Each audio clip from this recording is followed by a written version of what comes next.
Agentic AI is at least as big as the internet. It's moving faster. Like, riding a psychotic horse through a burning barn. That's Scott Brinker, ex-VP of Platform Ecosystem at HubSpot, editor of ChiefMartech.com, and the mind behind the marketing technology landscape that's defined the industry for 14 years. Right now, he's on the front lines of the next shift: agentic AI, MCP-driven tool use, and first-mile edge enrichment, where data becomes decision fuel the moment it's created. In a world where buyers show up with their own agents, Scott's here to tell us what changes, what doesn't, and how to win. But what's his play? 14 years of mapping those thousands of logos taught me that tech is 10%. The advantage now is we have this ability to dramatically expand the scope of things that are being. In this episode, you'll learn what are AI agents and the three kinds of agents changing marketing right now. We are starting to see agents that the marketers don't control, that it's the buyers who control these. Why APIs and orchestration,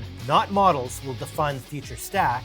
Can I have like a super agent that acts as the orchestrator, organizing these other agents in a network of agents? I can't think of anything in the arc of human history that even comes close to this. How first mile data turns raw clicks into decision-ready signals. The engines themselves are effectively zero differentiation. All of the competitive advantage is entirely a function of okay, what data do we feed into these things, and how do we leverage these things in a process that is unique to our business?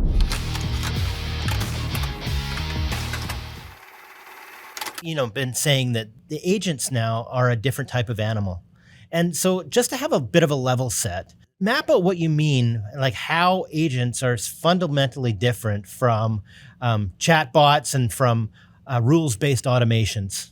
Yes, 10 different people, what they mean by agent or agentic, and you might get 10 slightly different answers. It's probably easiest to think of it as a continuum, where on one end of the continuum, you have this very deterministic, rules-based automation, which is what we've kind of got pretty good at. We're all pretty comfortable with that now. On the other far extreme would be these AI agents that operate with a high degree of autonomy. They can take on pretty major, large-scale tasks, like you say, go find me 5 customers and research everything about them, and prepare all the campaigns. Off it goes, all as a single thing. Along that continuum, there's a lot of different steps. We are not at that far end yet, where you just turn things over to an AI agent and it does all your marketing for you. And probably a good thing for all the marketers in the room. I think we're ways away from that. But you've got these sort of steps along the continuum where we're like, okay, well, could I have an AI agent go out and do research on the web for a particular customer? And that research might happen in a very, rules-based workflow of saying, someone came in, they filled out this form, I saw this signal from the malware, very deterministic things, but then I want to put a little bit of this very hyper specialized agent, in that workflow to say, okay, at that moment, you go off and you learn and discover about this customer. And that you're actually giving it a certain amount of autonomy to decide, okay, well, where is it going to find that out? And when it finds things, what path does it follow to, find more things? So I think of these 3 categories, 3 domains, sort of 3 areas where we're seeing agents in marketing. The first are these agents that are helping marketers with their work. The production of assets, being able to do analysis on how campaigns happened, what went well, that customer research little mini agent we were talking about, so these are all, we see a lot of these tools, that are emerging to help marketers accelerate the things they do. There's a second group of agents that are agents that are customer facing. Now, the marketer, the company still controls them, but they're interacting with our prospects and customers. And the most obvious example of this, of course, are these, chatbots that we've had on our websites forever to help people answer questions or resolve customer service issues. And these LLMs that they now use, are really good at these conversational interactions. We're getting better at hooking these things up to the right sort of data sources behind the scenes for knowledge bases and ticket histories and things like that. So they're actually getting pretty good. But you have other kinds of AI agents that are interacting with customers too. in B2B, for instance, like these AI, SDR, BDR things that, either engaging inbound or sometimes outbound emails. We'll leave the value judgment aside for that in a moment. But again, these are a set of agents that marketers are deploying to interact directly with the outside world. And the third category, which to me is the most interesting, is we are starting to see agents that the marketers don't control, that it's the buyers who control these. And probably the best example of this would be something like these deep research functions that are available in ChatGPT or, Anthropic's Claude, where I can say like, I am interested in evaluating well, let's say I'm interested in evaluating, customer service chatbot solutions for my website, and it can go off and it can like track down the information and who are the vendors and where have I seen other comparisons for it and what are people saying in, social media or forums, and organize this really nice report for me. That agent is acting on my behalf as the buyer. But as part of it, it is interacting with the websites, other sorts of content resources. And so this is sort of a really exciting thing for marketers that we've always been used to dealing with a little bit of a computer agent out there as an intermediary. It was Google, right? The Google bot was, the one other agent that we're like, yeah, well, I guess we're doing this for humans, but we kind of want to do it for the Google bot too.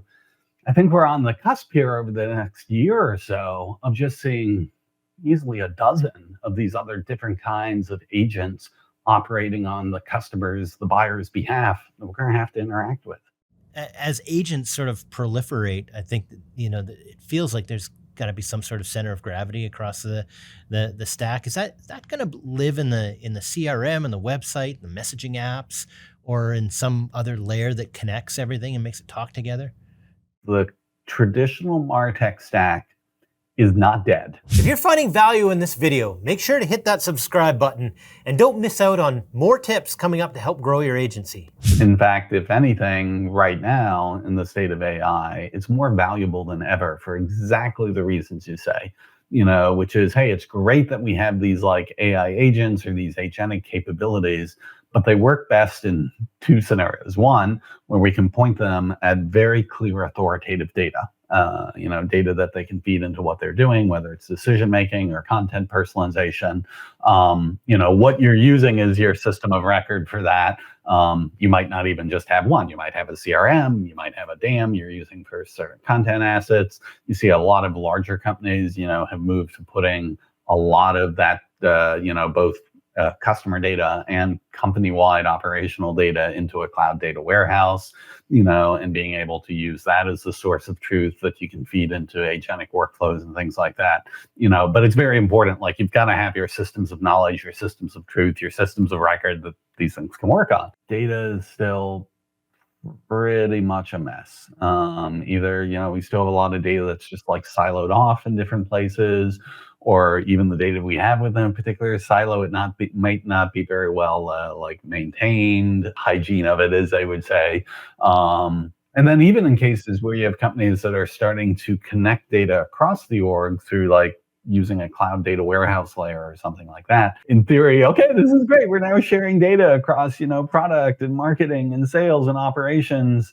And then you realize, wait, the way in which, product refers to these things is under a completely different language than how the customer service team does. And so these things, so we've got a lot of work to do. Anyone, can sign up and get OpenAI's APIs or Anthropic's or Google Gemini or whatever. The engines themselves are effectively zero differentiation for any company that's using them. All of the differentiation, all of the competitive advantage is entirely a function of like, okay, what data do we feed into these things and how do we leverage these things in a process that is unique to our business? And there's like phenomenal opportunity for differentiation and competitive advantage. But if you don't have your data in a good place where both it's good, clean data and you can pipe it to the right place at the right time, you're just not going to be able to tap that power. The second thing is, again, we were talking about that continuum between purely rules-based, deterministic everything, and then Wild West, I've turned it all over to the agent. I don't even have a job anymore. And where we're seeing a lot of the practical use cases are saying like, okay, I'm using my marketing automation platform or customer engagement platform or whatever it is that I've been using to set up these structured workflows. Maybe it's an iPaaS like tool or workflow automation tool, but inside those well-structured workflows and repeatable processes, I'm now embedding pieces of more agentic AI to do certain tasks. Essentially then that like workflow automation engine is becoming your orchestrator. It's sort of keeping the pieces together. Now there's a emerging capability that people talk about of like, well, wait a second, can I have like a super agent that acts as the orchestrator, organizing these other agents in a network of agents? And like Google has that A to A, agent to agent protocol that is, we may get there. Right now, most of that stuff is still in basically a science fair state, so not quite prime time. Let me ask you about like APIs. APIs are going to be like super important for the future of the marketing stack. Integration seems to be like almost a deeply religious thing for me. For all the years of maintaining that marketing technology landscape, the fundamental challenge people was like, hey, it's great. You have all these pieces of innovation happening all different ways all over the place. But, to actually run a business, I got to have this stuff work together. And it doesn't work together very well. AI feels like it just even like raises the stakes even more that, we have this ability to dramatically expand the scope of things that are being automated or run programmatically, but at the end of the day, it's got to be able to integrate with our data sources. It's got to be able to integrate with the services we run to actually execute things like, enroll someone in a subscription list or, process this transaction. I am a believer that the best way to do that is through APIs or this model context protocol, which is kind of like the layman's terms would be, it's almost like a standard by which these AI assistants and AI agents can do an integration that is very API-like. I think that's best because it's very clear what you do, what you expect. It's easy to sort of maintain, as those things evolve. Now, there's another school of thought. There's a school of thought that hey, actually, these AI agents that run in the browser, they can just go and interact with a company or their website or their, web apps through the user interface that a human would have done, and they simply simulate the process of being a human doing that.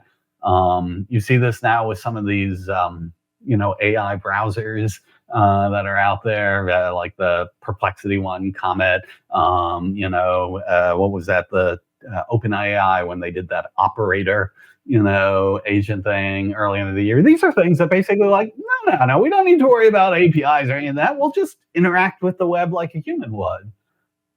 I think it's really interesting in the sense that the upside of that is it does let these agents interact with things even if they don't have an API, even if they don't have a defined MCP. The downside to that is even as a human user of these things, how confusing it can be when you're used to using an app a particular way, and then the app developer like changes things in the menus, or it's just like the AI agents are going to run the same. It's just not as, in my opinion, it's just not as reliable as having like, hey, listen, we're going to have well-defined APIs, well-defined MCP servers explicitly for those AI agents and AI assistants to use. I just think that's a more stable approach. There's some agents that are really good at doing like 90 to 95% of the things that they're supposed to do. But the saying about trust, right? It can take a long time to build trust and just a moment to break it. Sometimes that 5% that it can't do can break trust. So let me ask you what are the guardrails that you think should be in place before some of these agents can do, really important types of tasks? As human beings, Generally, if we're getting 90 or 95% of things right, that's actually a pretty good hit rate. So we have a certain set of expectations. And it goes back to that thing. We're so used to computers and software being, this rules-based, deterministic. It's always going to work this exact same way. You put in X, you get Y. So moving to this world where, okay, actually, no, you put in X and you might get Y 90% of the time, you might get Z 5% of the time. We're just not used to even thinking about it. It makes a lot of people very uncomfortable. But that being said, I think it's important to understand, like, okay, well, what's, first of all, the range of those outcomes? Like, for instance, if we're talking about personalizing a message, writing an email message, what does it mean to be 90% right? Or what's the case where it gets wrong? Like, is there a question of how well the message is written? Did it pull in the right information? Was it making up, to decide, hey, actually, I'll give you this product for, 80% off? Wait, you're not allowed. You don't have authority to do that. And so a lot of these things, to be honest, the range in which something might be, it's not that it's necessarily going to go wrong. It's just that, 80% of these were really good. 15% were so-so. Oh, that last 5%, yeah, no, that wasn't very great at all. But you have to ask yourself, in certain contexts, if it's summarizing a ticket history, or is it trying to just personalize an email a bit? But that being said, your original question of okay, well, how do we put the guardrails in place? Well, again, this has a lot to do with what is currently now called context engineering, of making sure both the instruction set we're giving to a particular AI agent or task, very well defined. We control the exact data that we're feeding into it. We then might have things on the other side that's sort of monitoring, what was done, allowing me to go back to audit it. There's a series of this whole thing around AI observability and AI governance. It's maturing, but I think, companies need to get those systems in place ultimately before they're going to feel really comfortable scaling up more and more of these agentic workflows. Yeah, Ethan Mollick, who is probably one of the best writers of trying to just keep up with what's the state of what's happening here in AI, has referred to this as the jagged frontier, which is, the puzzling thing about so many of these AI assistants and these AI agents is they can be ridiculously good at something that you would think would be very hard. And you're like, oh my goodness, that's pretty amazing. I was just using this the other night to relearn calculus to help my daughter on a calculus class. And oh my God, I'm asking it to do things and it's phenomenal. And then there's other things you're like, well, surely if it can do that really hard thing, then this really simple thing should be a piece of cake, and you give it to it and it totally craps the bed. This is one of the things that just makes it very difficult to be able to say, okay, can we, what is AI going to replace? What should, humans do? I think for now, the more discrete the task is, it's the metaphor people say, treat it like an intern, a very bright but entirely inexperienced intern. Those sorts of things that you would tend to turn over to it. Yeah, in a lot of cases, it is pretty good at those. Where I think you'd be very careful is at the level above that, that the interns aren't the ones actually setting the strategy. The interns aren't the ones who are actually making sure all the operational pieces, fit together the right way. The interns aren't the ones who are actually evaluating to make sure this is working the way it is. I think those are all things that, you need human leadership, human judgment, human insight on. And I actually think you're going to need that for quite some time. How do you see orchestration working? Again, when the tools are spinning up their own agents, and you're trying to manage workflows across all of these, is that being managed inside of applications like CRMs like Vendastas and other CRMs that are out there, or is there another orchestration layer that's needed? It's early. Probably the most mature right now are the existing platforms, CRMs or, various marketing automation or engagement platforms. There's even some of these, the workflow automation products, the iPasses that they've sort of evolved to embrace, AI and agents. These are where most people are doing the orchestration because, again, the way they're doing the orchestration is they're still sort of keeping the scaffolding of a very deterministic workflow. And a lot of the pieces tend to be deterministic and reliable and like this is going to work the way I expect it to work. And then just inserting like, very discrete oriented AI led tasks where you could actually turn to the AI to do something that was very hard for us to do before. For instance, like the very common case of this is how we leverage unstructured data. It was always very hard for us to like programmatically in these automations, like interpret, emails or call recordings or things like that. I mean, not impossible, but so difficult and expensive as to be unusable by most, companies. Now, boy, it's like it's a piece of cake. You just feed that call transcript or that email, into the LLM and say, hey, listen, I need to pull out, what are the next 3 action items you think we need to do that. Comes out with those action items. And then the execution of those action items, once again, falls into that very deterministic workflow process. So it's providing that orchestration. I think the question is, will that change dramatically? Like, would we get to the place where, I spin up a master agent and it's coming up with all these workflows and orchestrating agents at a time? Maybe. That's the sort of like truly disruptive version of what is the MarTech stack, what is the company's like tech operations going to look like. We're just not there today. And I don't think we're going to be there,